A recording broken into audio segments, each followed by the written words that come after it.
بسم اللہ الرحمن الرحیم۔ ہسٹری پیج کے معزز سامعین حضرات، السلام علیکم۔ ناظرین، ایک شرابی آدمی شراب کے نشے میں دھوت بے ہوش پڑا ہوتا ہے تو ایک بہت بڑا سانپ اسے ڈسنے لگتا ہے تو دوسری سائیڈ سے ایک بچھو آتا ہے۔ بچھو کیسے تالاب کراس کرتا ہے اور کیسے سانپ کو مار دیتا ہے اور اللہ تعالیٰ اس شرابی کو بچا لیتا ہے۔ حضرت ذنون مصری رحمۃ اللہ علیہ اس کو کیا نصیحت کرتے ہیں کہ وہ توبہ کر لیتا ہے، یہ سب کچھ ہم آپ کو اس ویڈیو میں بتائیں گے۔ یہ ایک سبق آموز واقعہ ہے، ویڈیو کو اینڈ تک لازمی دیکھیے گا۔ اس سے پہلے ہماری ریکویسٹ ہے کہ آپ ہمارے چینل کو سبسکرائب کر لیں، ویڈیو کو لائک کر لیں تاکہ اس طرح کی مزید اچھی ویڈیو آپ کو ملتی رہے۔ اب چلتے ہیں ہم اپنے موضوع کی طرف۔ حضرت یوسف بن حسن رحمۃ اللہ علیہ بیان کرتے ہیں، ایک مرتبہ میں شیخ ذنون مصری رحمۃ اللہ علیہ کے ہمراہ ایک تالاب کے کنارے پر موجود تھا۔ اچانک ایک بہت بڑا بچھو تالاب کے کنارے بیٹھا ہوا ہمیں نظر آیا۔ اتنے میں تالاب میں ایک مینڈک تیرتا ہوا بچھو کے پاس آ گیا۔ بچھو اس مینڈک کی پیٹھ پر سوار ہو گیا اور پھر وہ مینڈک بچھو کو لے کر تیرتا ہوا تالاب کے دوسرے کنارے کی طرف روانہ ہو گیا۔ حضرت ذنون مصری رحمۃ اللہ علیہ نے فرمایا، تالاب کے دوسرے کنارے کی طرف چلو، یقیناً وہاں کوئی عجیب و غریب واقعہ رونما ہونے والا ہے۔ چنانچہ ہم فوراً تالاب کے دوسرے کنارے پر پہنچے۔ تھوڑی ہی دیر میں وہ مینڈک بھی بچھو کو لے کر پہنچ گیا۔ وہ بچھو مینڈک کی پیٹھ سے اتر کر ایک طرف چل پڑا، ہم بھی اس کے پیچھے روانہ ہو گئے۔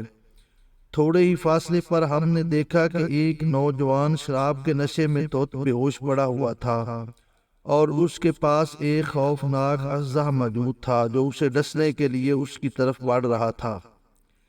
اژدہا نوجوان کے سینے پر سوار ہو کر اسے ڈسنا ہی چاہتا تھا کہ بچھو نے آگے بڑھ کر اسے ڈس لیا اور بچھو کے زہر سے وہ اژدہا اسی وقت تڑپ کر مر گیا۔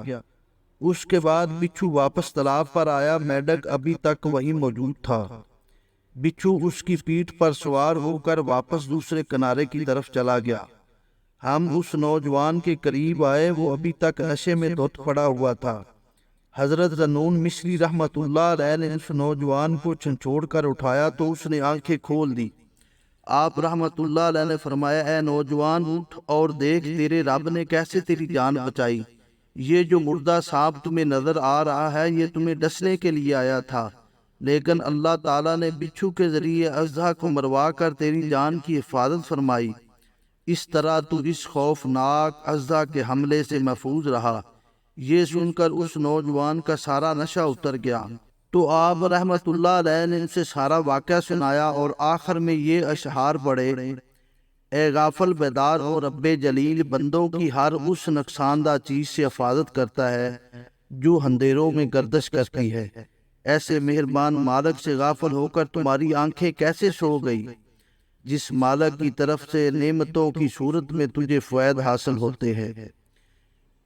اس نوجوان نے جب یہ سارا واقعہ سنا تو پھر آپ کی زبان پر تاثیر سے یہ اشعار سنے تو وہ غفلت کی چادر سے باہر آ گیا اور سچے دل سے توبہ طائب ہو کر عرض کرنے لگا، اے میرے رب، جب تیرے نافرمان بندوں کے ساتھ تیرے احسانات اور رحمتوں کا یہ عالم ہے تو اطاعت گزار بندوں پر تیری رحمت کس قدر برسی ہوگی۔